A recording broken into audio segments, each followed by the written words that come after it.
Hello everyone, it's Kushal Jaiswal from MIT Aurangabad. Today I am going to discuss about the topic that is load bearing wall of a structural system. So as its name itself states that load bearing wall means the wall which carries the load that are coming from the other structural members above it and its self weight, and that it transfers its weight to its foundation. Means if it is a wall which carries the load coming from the slab, beam, and transfers all those load through it to the foundation. Means it carries all the load that are coming over it. So in such type of structure there is no need of column, which are generally used in a structural frame structural system. From the figure we can see that it is a structure that represents the load bearing wall structure system. Here we can see that each and every wall is made up of the load bearing wall. The structure is completely made with the load bearing wall. So we can see that there are lots of openings provided for the purpose of light, ventilation, and only this and the concrete structure that we can see that is representing the slab or somewhere it as a beam. So this structure is made up of the two components, that the first one is the vertical component and second one is that is the horizontal component. So here in this figure we can see that the vertical component that are such as the load bearing wall itself, and the horizontal component that are transferring the load or the load bearing wall, that are such as, from the figure we can see the horizontal component that is here, that is slab, and somewhere it can also considered as a beam also. So these are the two members that consisted in a load bearing wall structure, and these types of load bearing wall structure can be made with the help of the brick masonry, stones, and the concrete, etc. So if we consider a load bearing wall structure is subjected to certain types of load.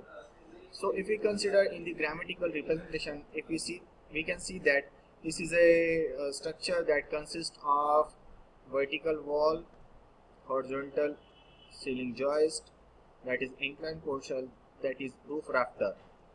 So you can see a structure that consists of the inclined roof.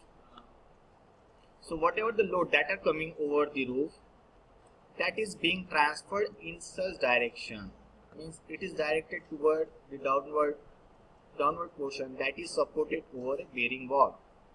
This is the exterior wall which is representing the load bearing wall that is supported over a foundation, and we can see the transfer of load in such direction. Here the load is transferred from top of the portion to the top of the roof slab to the top of the bearing wall, which is supported here. The load totally transferred in the two ways, that one in this direction and second one in this direction. So the load that is coming over here is being transferred through the bearing wall in the downward direction. So these loads are being transferred through the wall to the bottom of the bearing wall, and from the bottom of bearing wall it is being transferred to the foundation. Similarly, we can also see here the same procedure is being followed, and same is here. So wherever the bearing wall there is the bottom portion is always provided with the foundation. So with this three bearing wall we can see the three foundation, that is the concrete foundation. So the overall load from the top is being carried to the foundation through the bearing wall. So there is no need of provision of columns or the another vertical structural elements. This is another figure which represents the similar thing that is represented in the previous figure.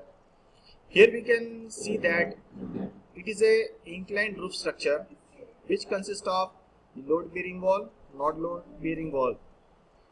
So here these are the load bearing walls, because these walls are being supported by the concrete foundation.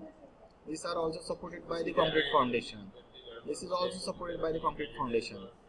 While this is the wall that is not supported by the any concrete foundation, means it is only acting as a partition wall. It is not carrying any type of load, as it is carried by this wall, this, and this. It is only carrying its own one purpose, that is of the partition wall. While the load bearing wall carries the two purposes. That first one is to distribute load from the top of the portion to the bottom of the its portion, while the second one is the partition. While the non-load bearing wall only carries one purpose, that is the partition purpose. So we can easily understand what is the load bearing wall and the non-load bearing wall. So let's come to the final point, that is what are the advantages of the load bearing wall and what are the disadvantages of the load bearing wall. From the overall construction of a structure, we can come to a conclusion that the load bearing wall is economical to construct in comparison to the frame structure. While there are some disadvantages too, that it has a limited size of opening, means if we construct a structure with a load bearing wall, so we had limitation on the opening, means we cannot provide the opening more than the certain size, because wall is playing a role of the load carrying member. If this load carrying member means the size decreases, then the portion that is carrying load comes under the higher stress, which can result into the failure of the structural member. So it is advisable to keep the opening as short as possible. The second one is the restriction of height of a building.